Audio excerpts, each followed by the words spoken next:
Hello, welcome. You're listening to Season 3 of Narcolepsy Navigators, brought to you by Naps for Life CIC.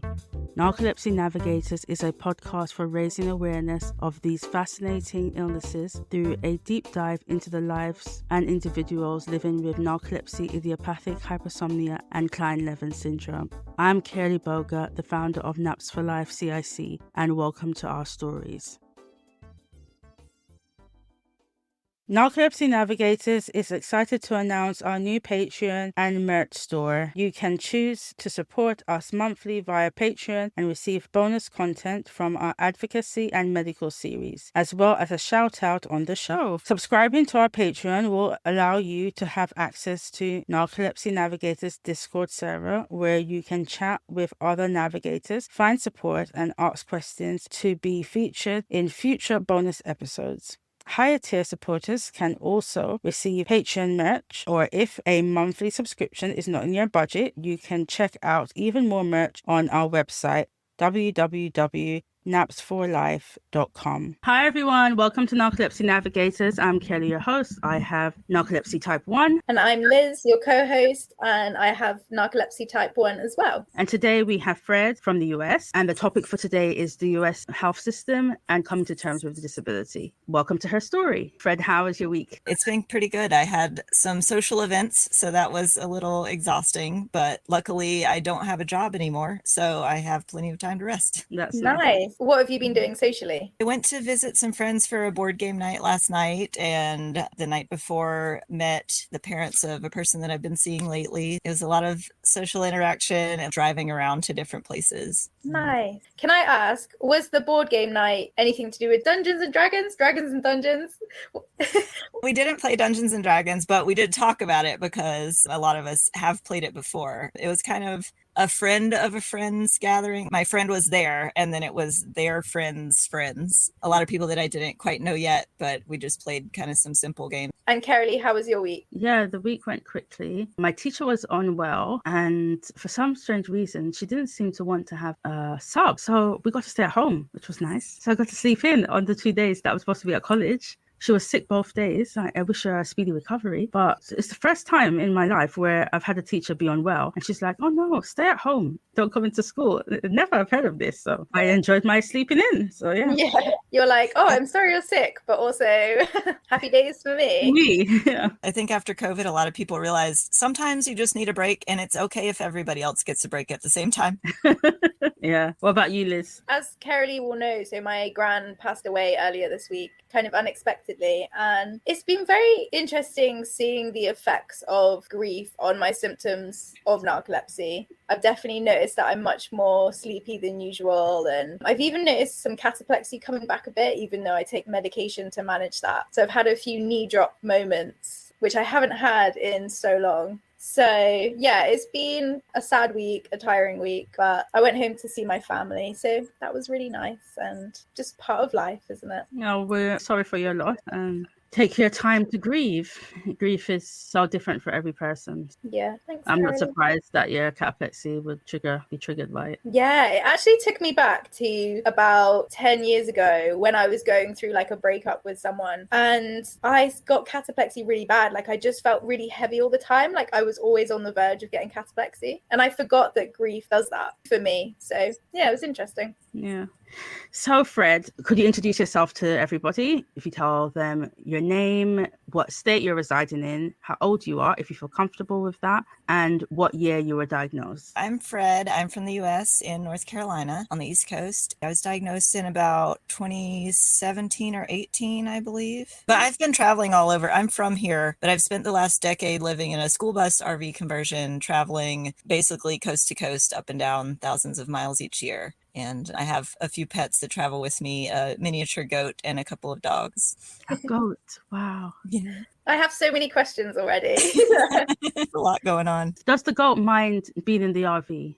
She loves it. Her pen in the back is level with the windows. So she just lays back there and looks out the window at the road going by and chews her cud. Do you use the goat for milk, or do you just have her as a pet, or both? Both. She's mainly just for a pet, but a few years ago she did have kids and I milked her for 2 years. So that was great to have milk with my sandwiches. A lot of it I fed to the dogs if I didn't want to sanitize everything for me to be able to drink it, but it made the dogs very fat and happy. Aww. And what inspired your lifestyle of living in a RV bus and traveling around? I have a degree in anthropology with a minor in forensics, and I kind of just went to college because it was the thing that my family wanted me to do. It's what you're supposed to do when you get out of school. But I didn't want to have a career. I want to learn how to do everything, and I want to see everywhere. I heard your story about traveling different places, and it's just once you start to see different places, you don't want to stop. You want to see everything there is to see. When I graduated college, I worked on a farm for a little while and then decided, you know what, I'm just going to go on the road. So I bought a camper and traveled in that for a year, and it was too small, and then ended up converting a bus with a friend, and I've been traveling in the bus since 2015. Wow. That's so cool. I have a little confession. So when I was having very bad insomnia, there was like a year where the insomnia was just like off the roof. Just before COVID, I think, or around COVID time, I just couldn't sleep at night at all. I got very obsessed with tiny homes and conversions. I watched so many conversions, how to convert a bus into a home and stuff. I started to believe that I could do it myself. I could tell my sisters, I just need the equipment that I can do this. And then the neighbor at my mum's had a van and that they were converting, and I walked past and I was like,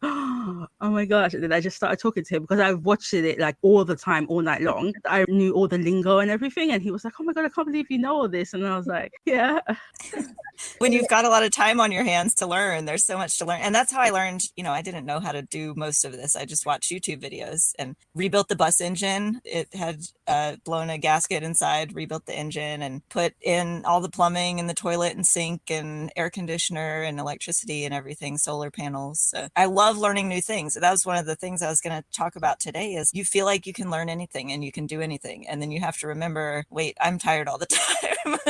You must be a very handy person to have around if you can just watch a video and then just give it a go yourself. Yeah, I kind of feel like the most important thing to know is that it's possible to know something. Once you know that that's a thing you can learn, you can always just look it up later and learn it when you need it. But if you don't know it exists, you don't know how to learn it later. So I just like to dabble in tiny little bits of knowledge, and then I can expand that if I need to. That's very cool. I like that. Do you think your sleep disorder has shaped your want to travel? I think it makes it a lot easier of a lifestyle for me than having a career where you go to work 5 days a week, 9 to 5 every day for 20 years, and then you retire. I typically work part-time half the year, especially if I have a travel companion to share the bills with. That's a lot easier. And then the rest of the year, I just go hang out in the desert and sit there and read books and take naps anytime I want. And when I'm driving around and I get sleepy, I have my house. I just pull over to a gas station and sleep however long I need to, and then I can get up again and start driving. Even if it's 3 a.m., I can just keep driving. It's pretty good, I think, for the sleep disorder. And a lot of the jobs I have is like a campground host. So I might get up in the morning, change the toilet paper, and then come back to the bus, which is 100 feet away, and take a nap for a couple hours, and then get back up and go mow the grass, and then come take another nap. So it's kind of easy to do piecemeal the work as I need to. Yeah, that's so interesting. I like that. Such freedom. I love it.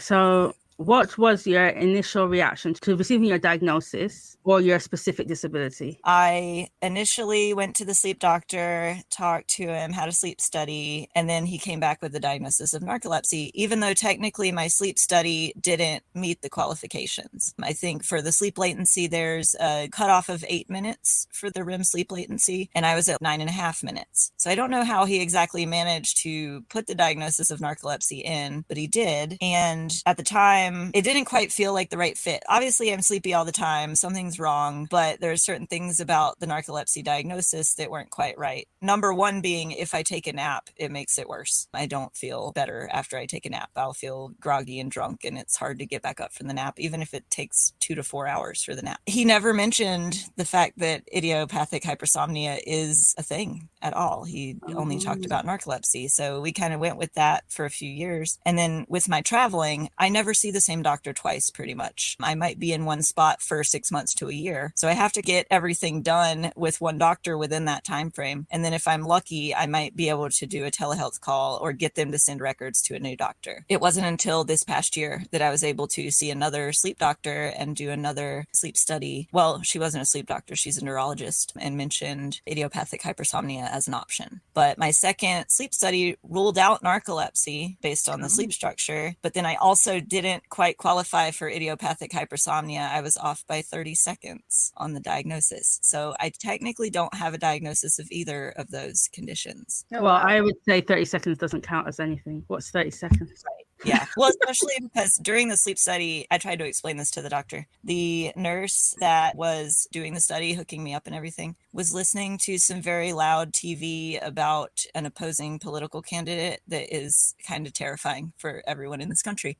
So it was a little difficult to sleep properly, knowing that the person who is taking care of you at the moment is a person who has completely opposing views, and ended up trying to talk to me about some pretty invasive personal topics and trying to give me some anecdotes from her life that she thought might be relatable, but were actually kind of horrifying. Not very professional at all. Yeah, I'm trying to take 15-minute naps, and all I can think about is the things that this woman said to me before she left for her shift. So not exactly great for an accurate sleep study. And if you're having a big adrenaline spike or cortisol spike from the stress, then you're not going to sleep in the same way that you usually would. Right. Normally, if I have 7 minutes of time on a break, I can take a nap. I can have dreams during that nap in 7 minutes. This time in the 5 naps, I didn't feel like I fell asleep once, and apparently I did multiple times. So most of those I was actually able to take a nap, and I thought I was awake the whole time. And how does that feel for you to be in between diagnoses or not really have an official one?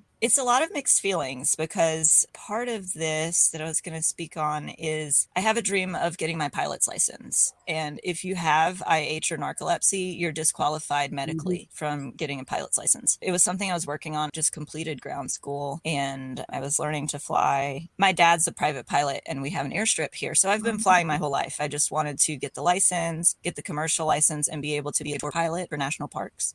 But when I found out that I won't be able to pass the medical exam, potentially even without the diagnosis, I might not be able to pass the medical exam, because they interview the doctor to see what all your symptoms are. So even without receiving the official diagnosis, my symptoms might be enough that the FAA just says, well, if you're this sleepy, you shouldn't be flying a plane. Yeah. Part of me wants to have the diagnosis so that for future treatment going on, it's not hard to fight the insurance company for the medicine, or so that if I have to apply for disability in the future, I'll have that on my side.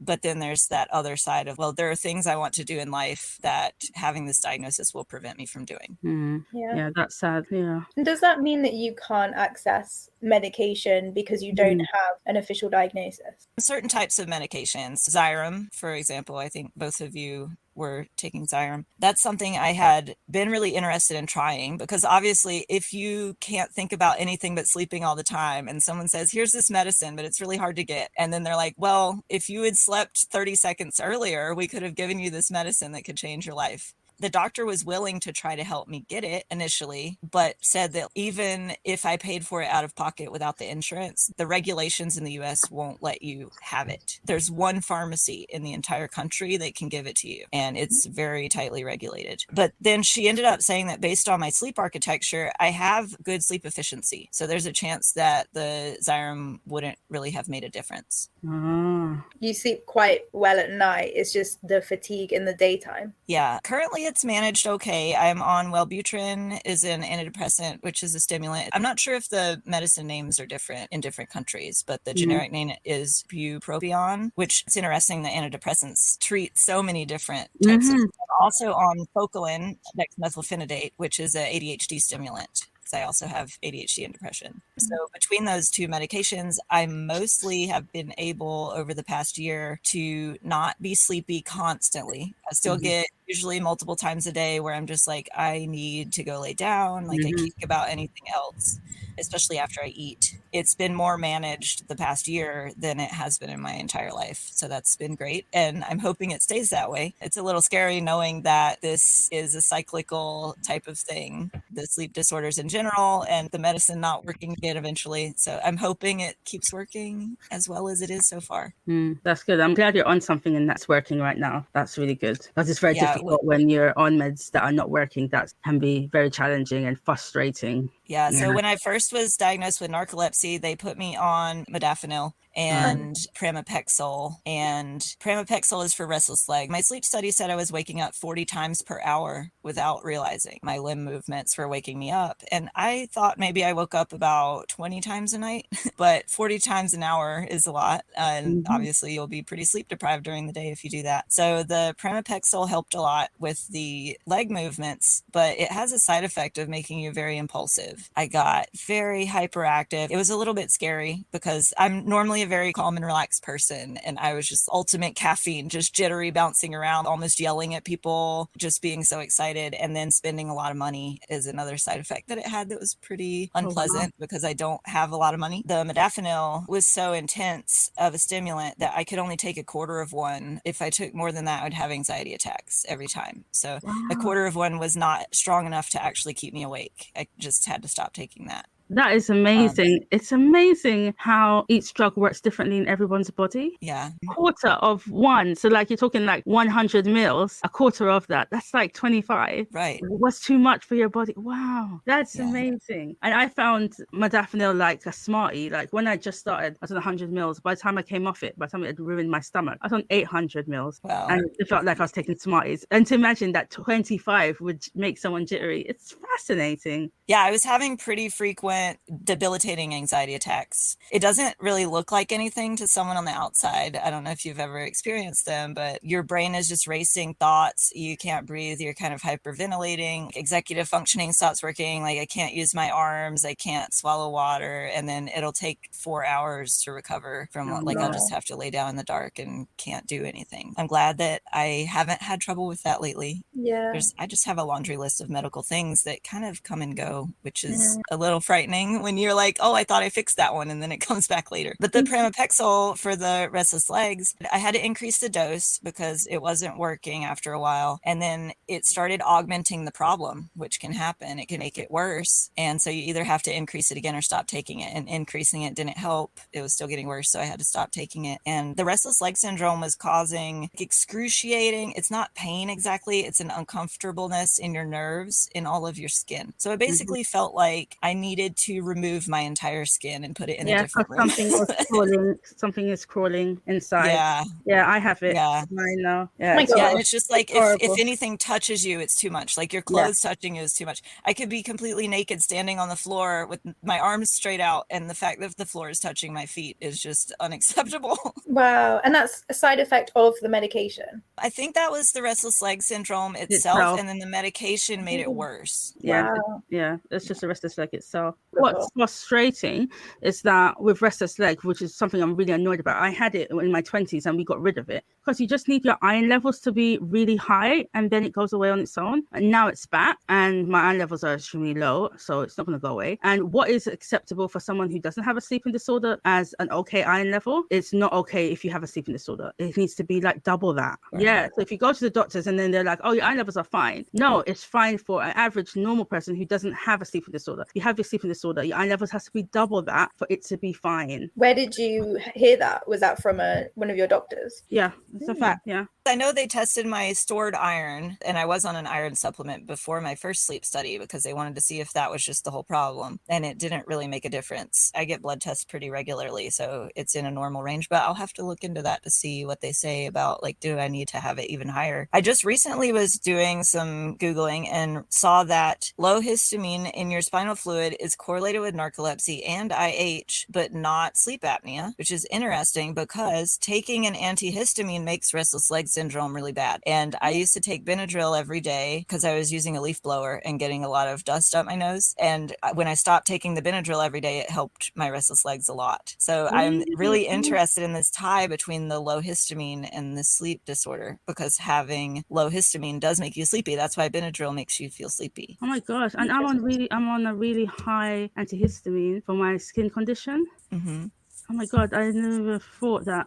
No, this is interesting now. I have to talk to my doctors now. Oh my gosh. So the antihistamine could be making the restless leg worse. Yeah, and it can make you sleepier. And So I'm it was wild though. so that I don't itch. Otherwise, I'll itch every day. As much as you look up things online about your conditions and stuff, and then you never see that part. And once I saw just a little blurb on one page somewhere that said something about histamine, and I started looking for papers on that, I found like 4 or 5 papers about that specifically, where people are researching histamine with narcolepsy and IH. So the medication that I take, and I think Kerly takes it, is called Wakix or pitolisant. That is a histamine antagonist, I think. So it increases the histamine, which is meant to keep you awake. So it works on that pathway to stimulate you more. I'm probably butchering the science there, but there's definitely something about histamines and its role in sleep and wakefulness. Right, quite interesting. So much to learn, and a lot of things are connected too, like Parkinson's is treated with the same medication for restless legs, and then antidepressants that treat narcolepsy and depression and ADHD. A lot of things are combined. So I feel like there's a big aha moment waiting in science at some point of how all these conditions are somehow stemming from some similar thing that we just have to find out. Yeah.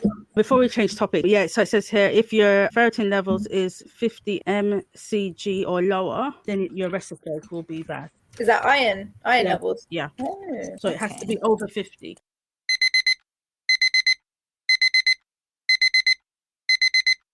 Fred, can you tell us more about how your sleep condition and your other diagnosis like ADHD affect your day-to-day life, family, friendships, that kind of thing? It's been a lifelong thing with the sleepiness, and it's really interesting to me that no one mentioned it. The first person to mention this to me was actually a person that I met on a dating website, and he had narcolepsy. And after hanging out with me for a day or so, he said, "You know what? I think you should get tested for narcolepsy."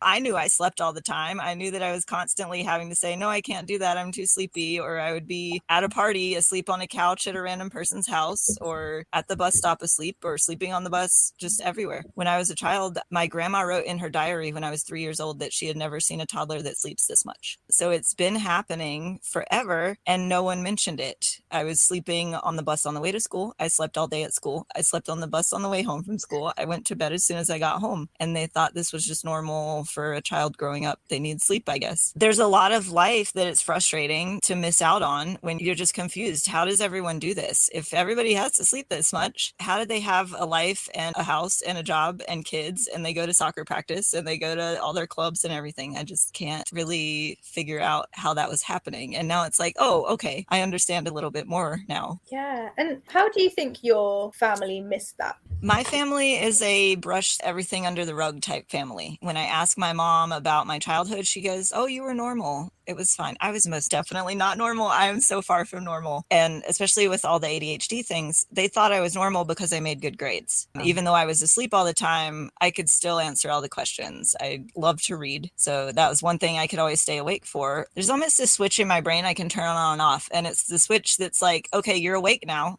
Obviously, you're going to be sleepy the whole time, but you're going to power through it and you're going to stay awake. Or there's the switch that's like, okay, now you can sleep. And then you're just turned off until something claws you back from the other side of the sleeping curtain. So that was one thing I could always have the switch turned on. You know, I'm reading this book and I'm learning this thing and it's in my brain now. I had very good memory for that type of thing, not a good memory for where I put anything because I would lose everything. But because I did well in school and I was in the top percentile, it wasn't a problem that I was asleep in class. They didn't care. Yeah. People say this a lot. It's quite sad, though, to think that educators or family members can see something, but if the grades are good, it can't be that bad. But if your grades were bad, they would be on it because can't have bad grades. We've got to fix this. If your grades are good, right? You can't be suffering that much. And my whole family history is like that. There's a lot of medical problems, especially on my mom's side of the family. And when I ask her for a full family history so I can put it in my chart for my doctors to try to help me figure out all the things that are going on, she's like, no, we're all okay. There's nothing wrong. And I'm like, there is a giant list of things that I know about. And I also know you're very bad at telling me anything that's going on. So there's a lot of things I don't know, but I need to know these things so I can tell the doctor. Because, for instance, my brother has ankylosing spondylitis, which is a rare arthritis condition. It makes your bones fuse together, and he's had that since he was 12. And then my mom has ulcerative colitis, and she's had to have her entire lower intestine removed. Those two and narcolepsy are all part of that HLA gene that you can use to try to get tested for narcolepsy. And so it's like, yes, the medical history says I should probably get tested for that gene. And that leads into like the problem with the US medical system. I've been trying to get tested for this gene for a number of years, and I've started pressuring the doctor more lately. And she said, okay, well, we don't do that. You'll have to get a geneticist. And then they said, to get a geneticist, you need a rheumatologist. And the rheumatologist said, we can't do that. You'll have to call a geneticist. Oh, wow. Like, or they'll call me and they'll say, we're booked out through the end of our schedule. We'll call you when we open up more of our schedule, which will be in like 6 months. And then we can make you an appointment. It'll be a year out or so, at least, to even get an initial consultation appointment and then go from there. Yeah. Gosh.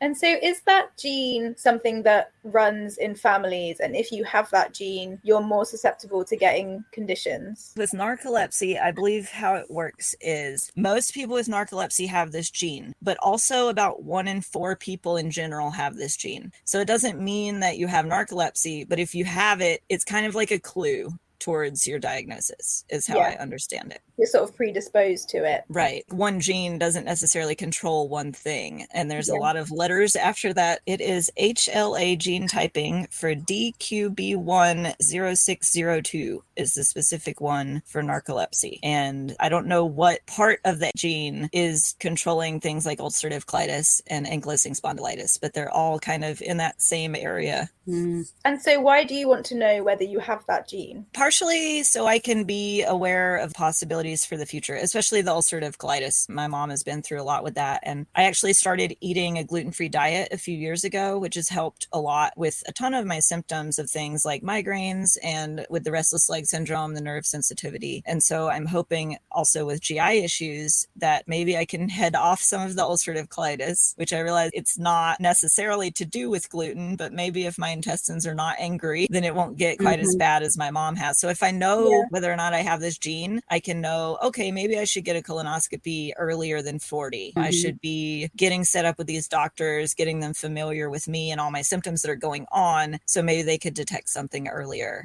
And then also that clue as to whether or not what I have going on with sleep is more likely narcolepsy or IH. Yeah, that makes sense. I like that you're being prepared. It's good. It's important with your health. You got to take charge. And I like that, like getting ahead of it. Yeah, I kind of have to be at this point because it takes so much to go to all these doctors, so much time and energy. And that's one of the things I wanted to talk about too with the US healthcare system is you have to be very poor to be able to afford to go to doctors here. You either have to be very rich, which is probably not going to happen, or very poor, which you can just decide to do if you need to. I'm allowed to make $1,580 a month. And if I make more than that, I can't have my Medicaid health insurance, so I wouldn't be able to afford to go to a doctor. It would cost thousands and thousands of dollars to have a sleep study, and that's on top of you'd probably pay at least $200 each time you visit a doctor. And I've had over 60 doctor's appointments this year. Wow. So that would just be completely not feasible. And that's even if you have private health insurance. My mom pays $900 a month for her health insurance, and she still has to pay $3,000 out of pocket before it will start to pay on anything. Right. And for those of us that aren't familiar with the US healthcare system, can you give us a brief outline of what it looks like? Generally, how it works is there's a price for what you would pay out of pocket if you're paying with cash or your own personal money. And that price is very expensive because the healthcare providers are expecting to charge the insurance these agreed upon rates that they have. And they will price gouge the insurance companies who will price gouge the people who are buying the insurance. For instance, if you are paying for your insurance and you go to the doctor, the insurance company will tell you, you owe $30 copay for this visit that you walked in the doctor. The doctor is going to charge the insurance company maybe $500 for that visit, but the insurance company is only going to pay the doctor $200 of that, because of these deals that they've made with each other. And it's the same for every single thing. And they have things packaged where, like, I had a knee surgery and they needed one screw. But to get the one screw, you have to pay $1,000 for a bag that has 3 screws in it because they package them together. No, so that's it's crazy. kind of like that with everything. And then what happened to the 2 screws that were left over? You get a discount back? No. They throw them away. Yeah. Oh my God. Right now, I'm eligible for Medicaid, which is the government free health care, and that changes by state. I'm in North Carolina. If I travel out of the state, my health insurance won't pay for anything unless I go to an emergency room, which would normally cost $500 just to walk through the door of an emergency room. Oh my God. And a lot of times, if you're trying to pay out of pocket, I've been in different states before where I literally just needed like a blood test, and I call 5 different doctor's offices, regular doctor's offices, and they say, we don't accept out of pocket payments. We only take insurance. You're not allowed to just give them money. They won't take it. Yeah. That's the other thing. Finding a doctor that accepts your brand of insurance is very difficult. One time I needed a gynecologist. The closest one that accepted my insurance was a 1-hour drive away. Wow. Oh my God. And what impact does that have on you as someone who has a sleep disorder of some kind and other diagnoses to have that additional stress? Mm-hmm. Well, since it's the US, there's not really a public transit option, which is very unfortunate for people who don't have a way to drive themselves or have a ride with someone. Unless you're in a very large city, and really even then, public transit is pretty untenable here. If I have to drive to doctor's appointments, usually I'll schedule them around 2 p.m. So I know that I might wake up by 11 a.m., have some food, have a nap, and then drive to the doctor's appointment. And then I have to eat again, which means I'm going to get sleepy again, which means I need to take a nap in my car before I come home. Or if I plan anything else afterwards, I have to make sure that the eating and sleeping is taken care of in between those activities. So really, it's almost impossible to plan to do multiple things in a day. Yeah, because all the focus goes on getting there and getting back. Mm-hmm. Yeah. You have to take care of those spoons. Right. Yeah. And eating, especially, I have a lot of trouble with eating because of the ADHD and the executive dysfunction, everything involved in going to the grocery store, getting the food, making the decision on what to get, bringing it home, unpacking it, preparing it, cooking it, and then also eating it. Eating it makes me sleepy. It's tiring, like from the physical chewing, and then trying to pay attention long enough to eat it. And then as soon as I eat it, I have to sleep. So it makes you not want to eat food. And then you get tired because your body doesn't have enough calories. So that's kind of resulted in almost an eating disorder. I'm in the process of getting a GI doctor to investigate ARFID, avoidant food restrictive intake disorder, where basically my hunger cues and everything are getting messed up because I'm constantly ignoring hunger. And eventually your brain says, well, then I'm not going to tell you that you need to eat if you're just going to keep ignoring me. So it kind of comes and goes in phases, just like the sleep disorder does, where there will be times when I really struggle to get enough calories and I'll lose some weight. And then sometimes I can just eat like normal and it's fine. I'll just need to take a nap afterwards. Wow. So you think that's related to the stress around having to make all the decisions around food from the ADHD? And then also, do you feel like the sleep disorder side of things impacts that as well? Really having all of these is making me afraid to go out because I have to find food. I always have to carry food with me too because I'm gluten free. There's almost nowhere I can eat in public that is like immediate food. Like I might be able to go to a restaurant, but I can't really afford that. And it takes a long time to get the food. So if I'm going out to eat, I normally eat food before I go because otherwise I'll be too hungry by the time I drive there and wait for the food. And then it takes a couple hours for all that to happen. So I have to pre-eat before I eat. And then I get sleepy on the way there. So it makes it hard to make plans and want to go out, especially when you don't know if you'll be sleepy in the future. It's hard to make plans with friends. So I like to do spontaneous things. If I'm feeling good right now and I'm not sleepy today right now and someone says, hey, do you want to hang out? Then I can say, yeah, I can do that right now. Especially if I know that they're going to have a couch that I can sleep on later.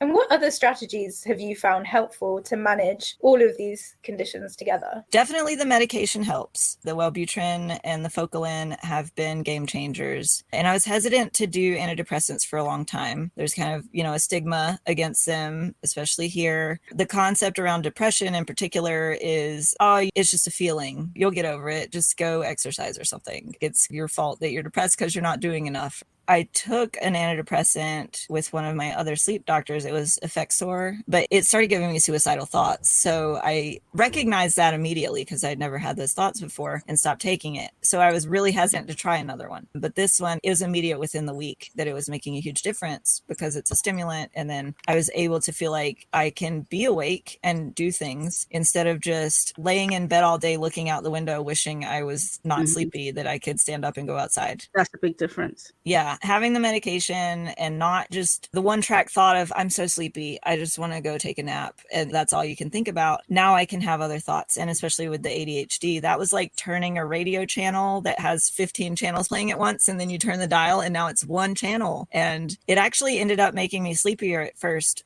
because if you're on too low of a dose of a stimulant for ADHD, it's so relaxing. Your brain has never felt relaxed like this because you're normally always thinking about everything all at once. So you're just like, oh, this is so soothing. And then it makes you sleepy. So we had to up the dose on that. I'm almost at the highest dose for that. And I still get sleepy sometimes after I take it. So I might need to modify that one a little bit. That's so interesting.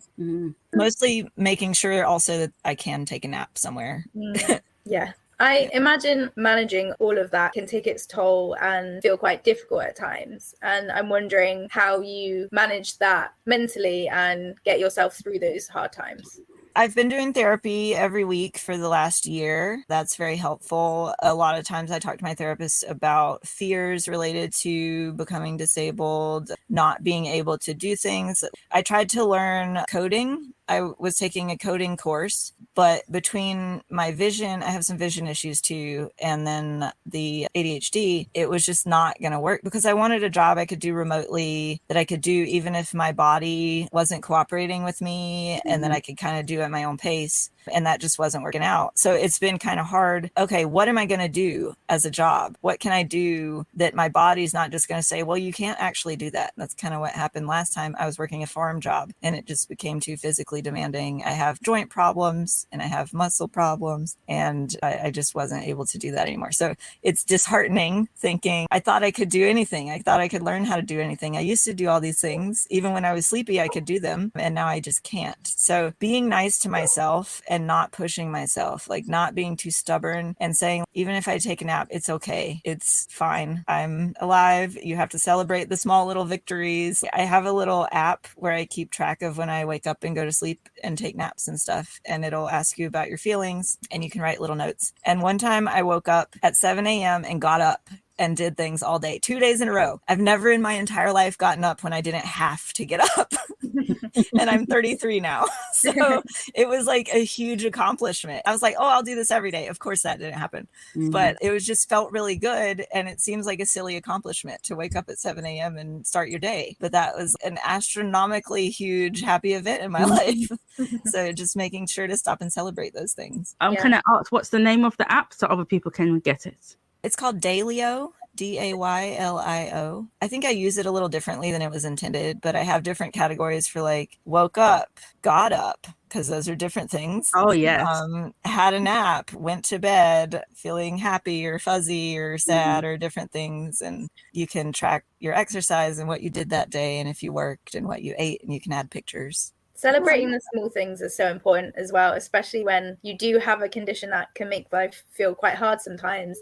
It's so important to recognize that, even just like, oh, I woke up and actually got up to my alarm today, or the sun was on my face and that made me feel happy. That can really help to boost feeling good when it can feel quite hard. Yeah. And one thing I've noticed too that I did for myself, and I didn't realize it would have such an impact. So in my bus, obviously there's a lot of windows and they are single pane windows. So they get hot in the summer, cold in the winter. It's hard to keep the temperature right in here. So I made window covers that are 1-inch foam board, and they're covered in holographic vinyl, and they're very shiny. And they're very, so I'm stuck in bed a lot and feeling miserable because I want to get up and do things. At least I can lay here and be like, ooh, shiny rainbow colors. That makes me feel nice. I think you two had spoke before about like how you decorate your room. And if you're going to be stuck in there a while, you might as well put things in there that make you feel really happy. Mm-hmm. Yeah, definitely. Now I'm thinking I might get some funky window covers for my room. Yeah. That's so cool. But what does it mean to you to accept your disability, and where are you on that journey? It's about reminding myself I've always had the mindset that I can do anything. There are all these humans on this planet that are alive right now, no matter what they've achieved or who they are, they still have only been alive that amount of time. They might have generational wealth or other things that are helping them out. But if you think about it, there's so many people that started as a normal person and got really far in whatever measure of success they have or whatever things they learned how to do. And I always thought, well, I can do that. That's very inspiring. And now I think, well, that seems like a thing anybody should be able to do, and I can't do it. So the struggle is coming to terms with, I can't do that. And then being able to tell people, I can't do that, I'm sorry. And then watching them think, I don't see why you can't do this. This is not a hard thing to do. It's just reminding myself, well, I know myself better and I'm listening to my body and I'm not just forcing it to do something that it can't do. Because that's a lot of the US culture is you're just going to struggle through it. We're all struggling. You just need to struggle through it like everybody else does. And it's a really toxic culture. People don't take breaks when they should. And if they're injured or sick, they still go to work. Being able to tell myself, this is who I am now. I can't get around it. And I need to accept that and figure out what I can do that makes me feel fulfilled. Yeah, I like that 100%. And when you get to that point, I feel when you've figured out what it is that makes you feel fulfilled and you do that, it's like, I remember when I was much, much younger and someone used to say, oh, the people who are the happiest, they do their hobbies for their job. So then they're never thinking, oh my God, when is my next sick day? Or when can I take a day off work or whatever? Because they're doing what they love. So obviously every day has its challenges and not every day is going to be like roses or whatever. But because they're doing what they love, it's not miserable when they're doing it. And I like what you said about is getting that into people's heads in society that we've been brought up the wrong way to work when you're sick, to push through beyond your limits and not take care of your mental health. I think that's a really toxic culture and we've got to push against that. And I think bringing sleep into that, especially making people remember how important sleep is. Sleep is as important as drinking water and as breathing. And until we start believing that, then I think massive changes can't happen until we really start actually believing that. Yeah, and people thinking that things are not a problem, or it's almost a bragging right? If I come to work and say I had to wake up at such and such time, and then your coworker says, well, I didn't sleep at all last night, I have insomnia. And it's like, okay, well, that's sad. Are you bragging about this because you want to make me feel bad that I did sleep last night? That's confusing. And you should maybe talk to a doctor about why you have insomnia. But people don't like to go to the doctor either. But it's frustrating because in the US, you go to the doctor, there's a good chance you just wasted hundreds or thousands of dollars for no reason. And that you either didn't get any answers or maybe they didn't listen to you or even made fun of you. I've had doctors laugh at me and tell me that I need to go find a different doctor that's a 3-hour drive away just to ask them the question that I wanted to ask them. That's terrible. Literally laugh in my face and then just walk out. Or they'll say, well, you're only allowed to ask one question per visit. Yes. You have to schedule another visit. I love that one. Yeah, we have that here in England as well, especially with the GPs. Yeah.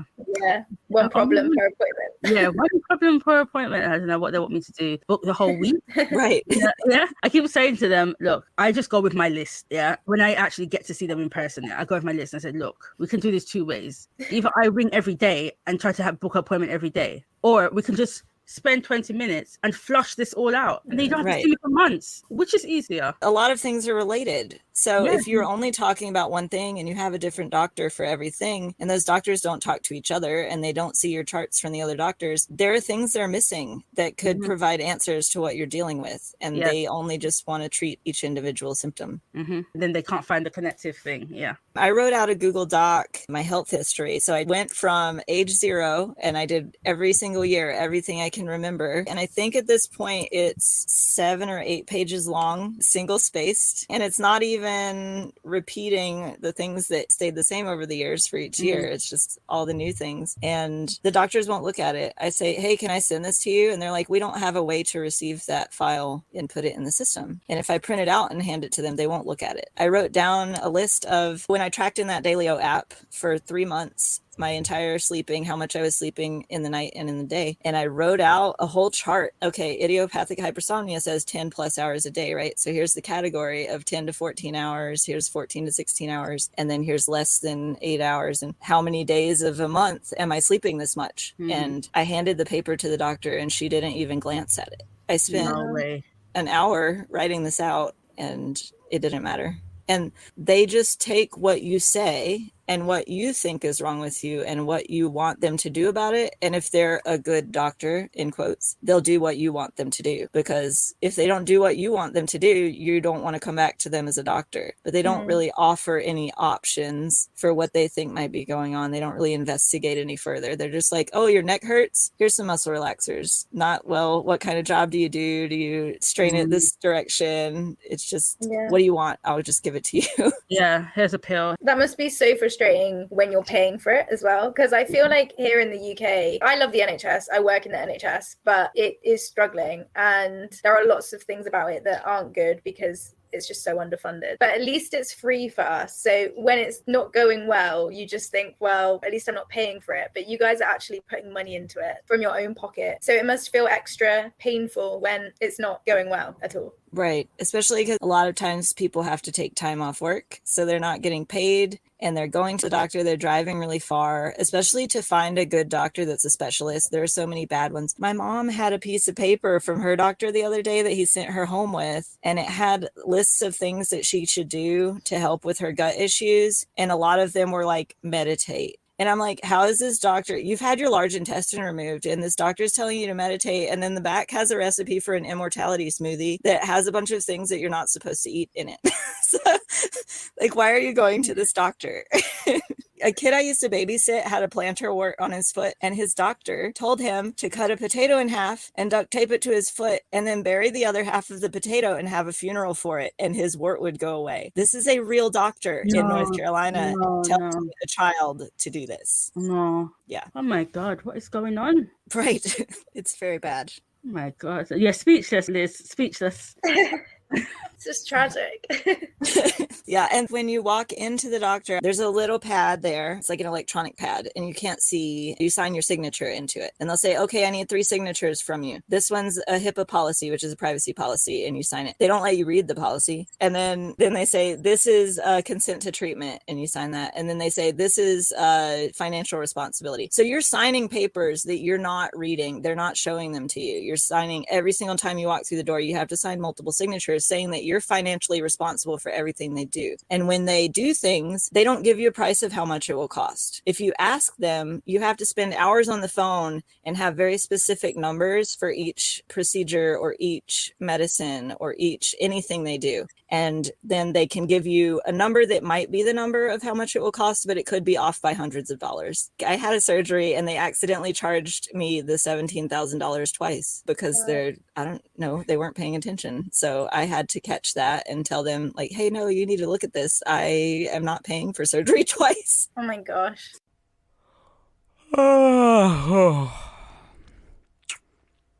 What do you think the next 10 years has in store for you? Because it sounds like with the health condition, there is some uncertainty there, but you also have ambitions to be a pilot and kind of work out what you want to do with your career as well. And I'm just intrigued of what you think the universe has in store for you. So I have 2 dogs that probably have about 10 years left of life with them. And my goal is to travel internationally. So I really loved hearing your story about traveling, especially with the Xyrem, because at the time I was trying to get on that. And I was like, oh man, I really wanted to go to Thailand.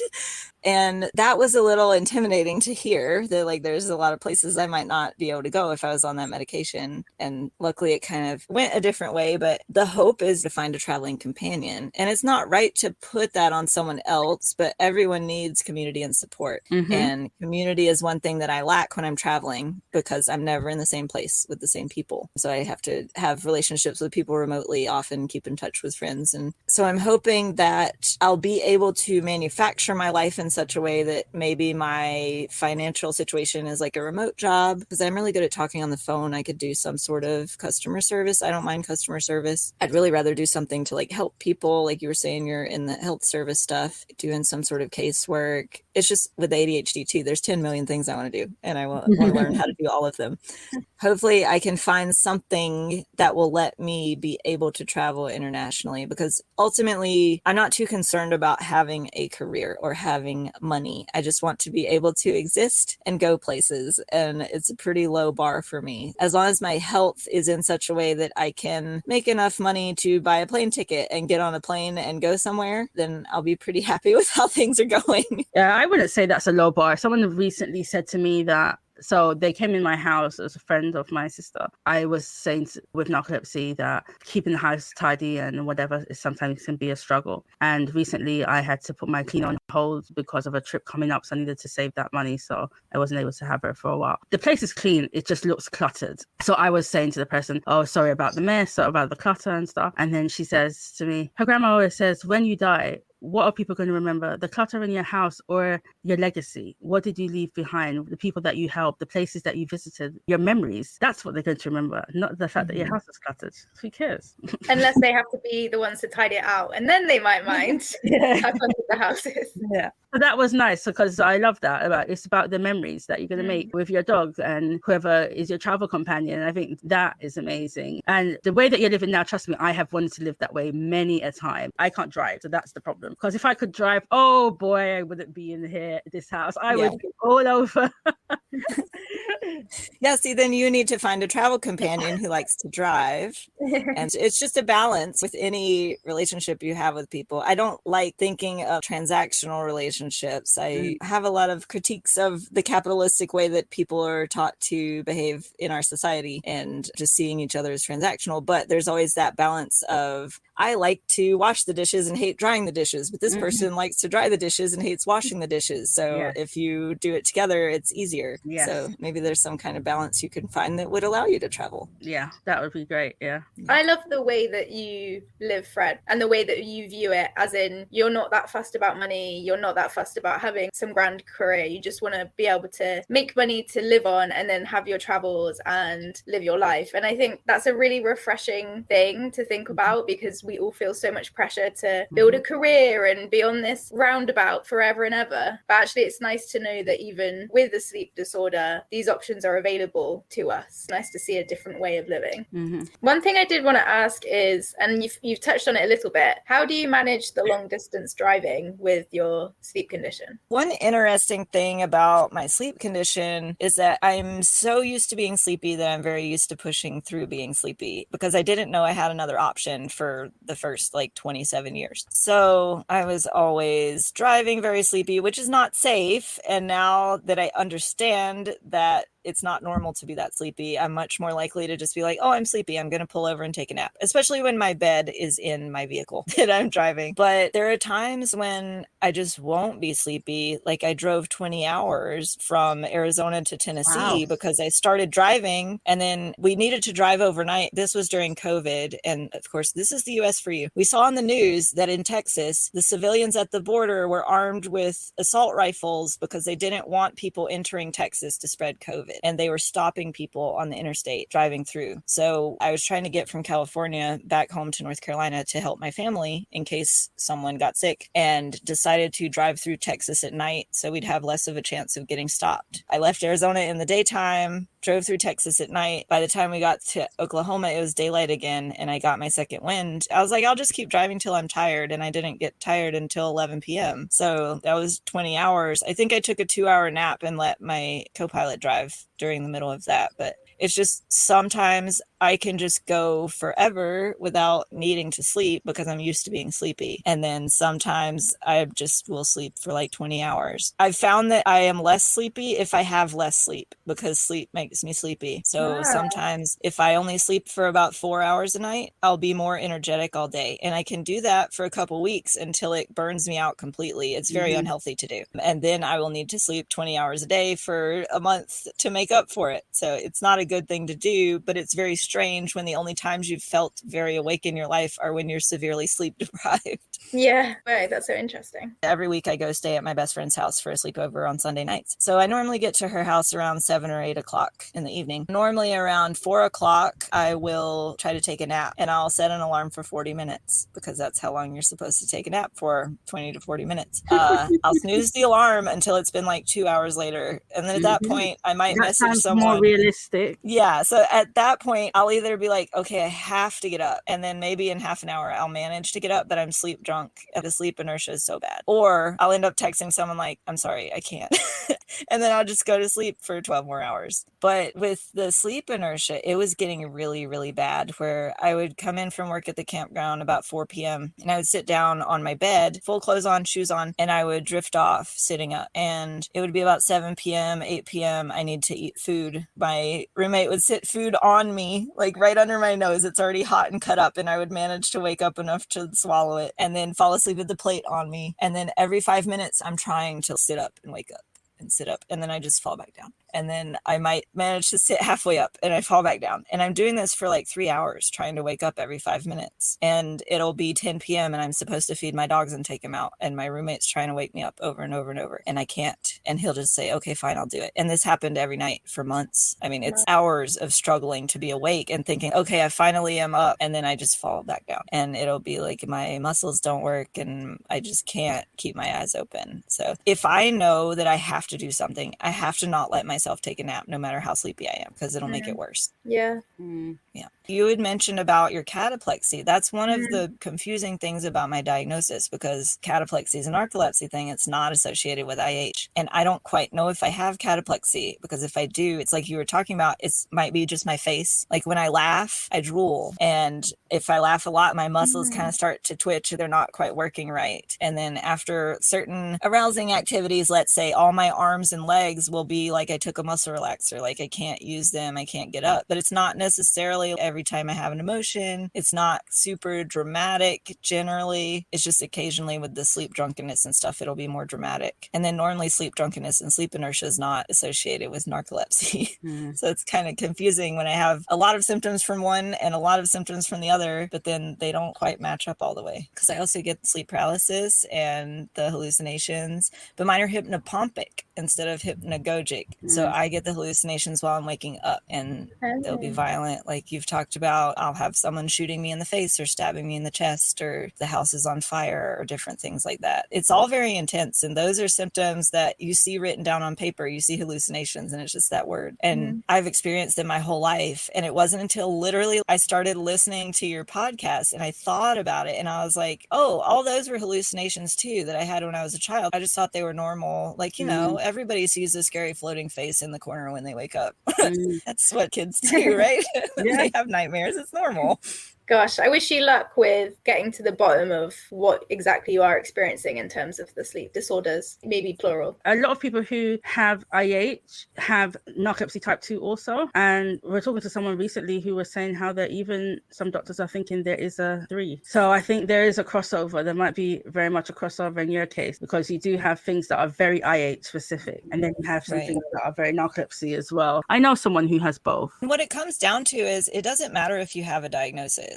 It's the same way with any diagnosis. If you're experiencing the symptoms, you're experiencing the symptoms. And that's one thing that we were talking about, how family reacts to your diagnosis and if they can help you with anything. When I talked to my dad about all my doctor's appointments one time, he looks at me and he says, do you ever think maybe you're a hypochondriac? And I couldn't believe that he had just said that to me. First of all, I am spending so much time and money and energy going to so many doctor's appointments and just struggling so much. And I thought about it for a second. And then I thought, you know what? If you are a hypochondriac, that's a medical condition. It's also a problem that has symptoms. It's not just you're lying. You're not lying about your problems. So even if you don't have a diagnosis or a doctor proves a diagnosis is not what you have, if you're having symptoms, you're having symptoms. You still have to manage them. You still have to deal with them in your life. You still have to fight for accommodations for yourself and be kind to yourself about what you need and taking the space that you need to manage your symptoms. Yeah, that's still real for you. Yeah, it might be harder to get some of those accommodations without a diagnosis, but it's still something you have to deal with. Yeah.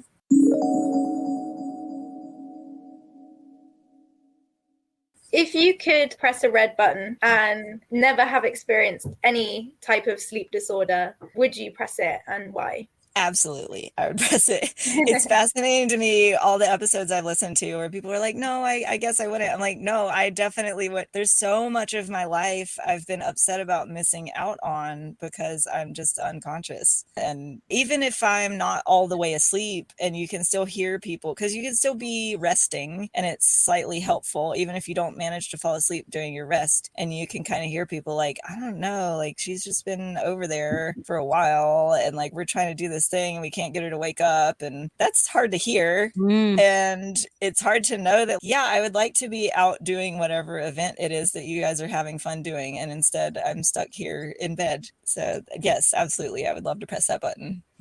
And is there anything that you're grateful for from having experienced a sleep disorder? I guess it just gives me more empathy for people and whatever they're going through. Every time I'm in public, I look around. I think it's 20% of people in the US have a disability. So that's 1 in 5. And if you look around, you can see it. And there's a lot of invisible disabilities as well that you can't see. But if you start to pay attention, that person is walking a certain way. They probably, as a result of that, are dealing with other struggles that either cause that or are a result of that you don't really think about. And it's just making it to where I can see how the society is not designed to accommodate people at all. And then maybe I can figure out ways to, if I pay attention to that, to maybe recommend ways to help other people. There's not many sidewalks in the US to begin with. You'd be surprised if you're in a city and you're driving around and you see all these people walking in the road or in the grass. There's just not a sidewalk for you to walk on. If you don't have a car, you can't really go anywhere. And if you have a wheelchair, there are people who have to drive their wheelchairs in the road with the cars to get places. And if there is a sidewalk, it's either broken or someone is sitting in the sidewalk blocking it so a wheelchair can't drive by. So it's just noticing things like that and then trying to get other people to notice, like, oh, you've parked in the spot that a handicapped spot needs to open the door to be able to get the ramp out, and people don't think about it. Thank you so much for sharing your story, Fred. It's so interesting to hear your story and everything that you've been going through. So thank you for sharing that. Thank you so much for the podcast. It's been really helpful to me. Actually, I was surprised to find it. And I think I found it literally when it first came out. I had just been kind of looking for podcast information about this because I'd never really had anybody to talk to about it or anybody that could understand. So I think when I heard the first episode, I was at work planting flowers at the farm and just crying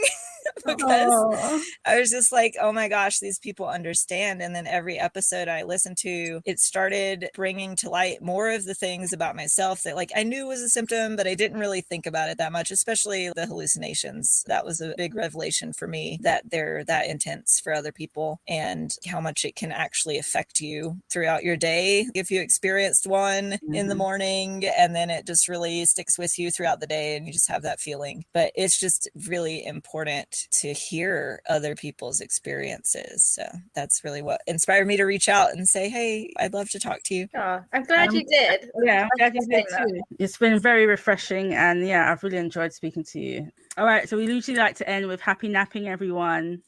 Happy napping, everyone. Happy napping. Happy napping, everyone. Views and opinions in these stories may not work for everyone. If anything you have heard is relatable, please see a doctor for advice.